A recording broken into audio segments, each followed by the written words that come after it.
तालुक्यात सध्या विधानसभेच्या रणधुमाळीमध्ये विविध ठिकाणी सभेचे आयोजनाची लगबग सुरू आहे। त्यात काल करंजखेड येथे सायंकाळी 8 वाजता अपक्ष उमेदवार मनोज भाऊ पवार यांची जाहीर सभा संपन्न झाली। यावेळी त्यांच्या सभेला चांगलाच प्रतिसाद मिळाला। त्यांनी यावेळी विरोधकांची चांगलीच खरडपट्टी काढली। यावेळी बोलताना त्यांनी विद्यमान आमदार उदयसिंग राजपूत यांच्यावरती तर कौटुंबिक डिस्टर्ब असलेल्या व्यक्ती तालुक्याचा विकास कसा करेल, काम करण्याची मानसिकता आहे का, कधी म्हणतात डॉली गेली, झापण गेली, आता सर्वच गेलं, या तालुक्यानं भावना विवश होऊ नये, तसेच संजनाताई जाधव यांचाही त्यांनी चांगला समाचार घेतला। यांना तालुक्याच्या विकासाबद्दल एकही शब्द मांडू शकलेले आमदार, पण एका आमदाराने मांडला। स्वतःचा विकास करण्यासाठी मुंबईमध्ये घर मागितलं, याला म्हणतात आमदार।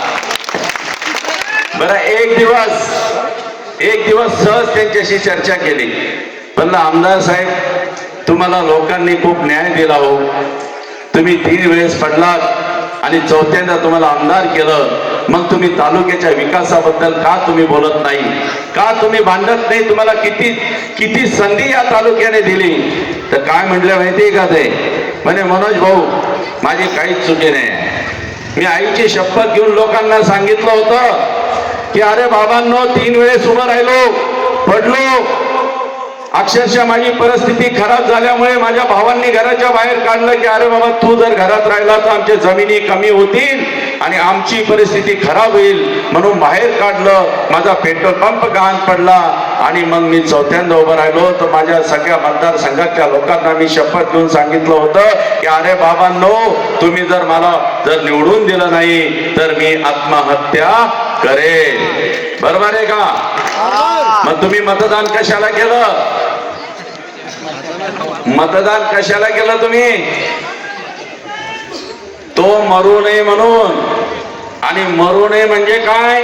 त्याची परिस्थिती सुधारावा म्हणून। मग आमदाराचं काय चुकलं?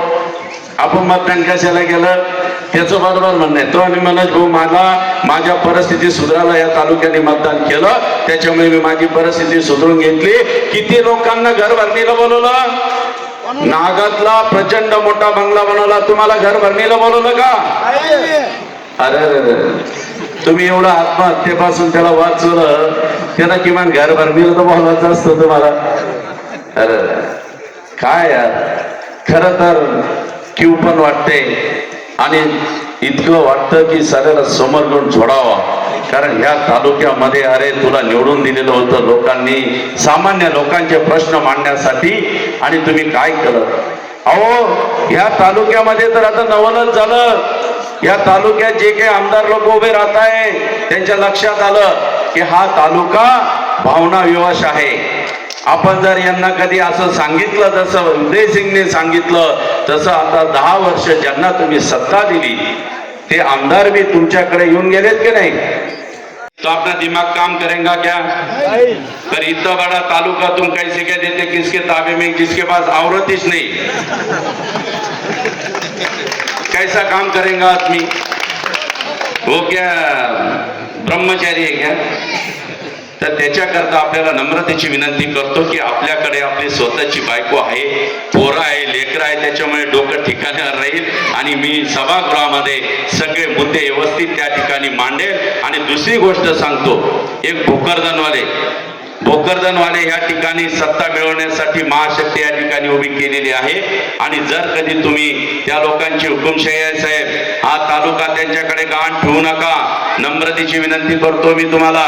जर हा तालुका तिकडे ठेवला तर भोकरदनच्या लोकांना फोन करा, इथल्या सगळ्या जनतेला सांगतो की तिथं किती मोठी हुकुमशाही आहे। जर तुम्ही त्यांना मतदान केलं तर सगळ्यांना हुकुमशाहीत राहावं लागेल। साधा जर पोलीस स्टेशनला तुम्ही गेलात, तुम्हाला FIR जरी दाखल करायचं असेल तर पहिले भोकरदनकडे विचारावं लागेल, आणि मग भोकरदनवाले सांगितल्यावर FIR दाखल होईल। तुम्हाला स्वतः रोडवर चालायची सुद्धा साहेब त्यांच्याकडून आदेश घ्यावा लागतील। एवढे लोक त्या ठिकाणी विचारा, मी तुम्हाला चॅलेंज करतो, भोकरदन तालुक्यातल्या कोणत्या माणसाला विचारा की तिथं त्या माणसाची हुकुमशाही आहे का नाही।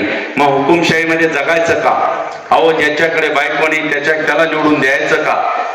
तुमच्यासाठी मी एक सामान्य माणूस, गरिबीतला माणूस या ठिकाणी आमदार बनणार आहे.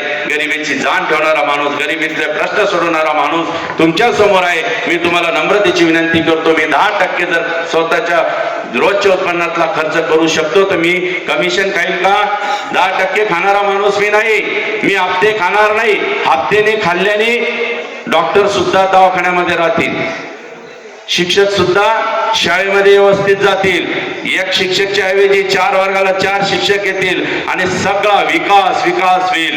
हा कन्नड आणि सोयगाव तालुका नंदनवन मी करून टाकील. आपल्या सगळ्यांचे आशीर्वाद मला त्या ठिकाणी हवे आहे. पुन्हा नम्रतेचं आव्हान या ठिकाणी करतो. येत्या 20 तारखेला रोडवर बटन क्रमांक 11 मनोज पवारला बहुमताने निवडून द्या, ही नम्रतेची विनंती आपणास करतो.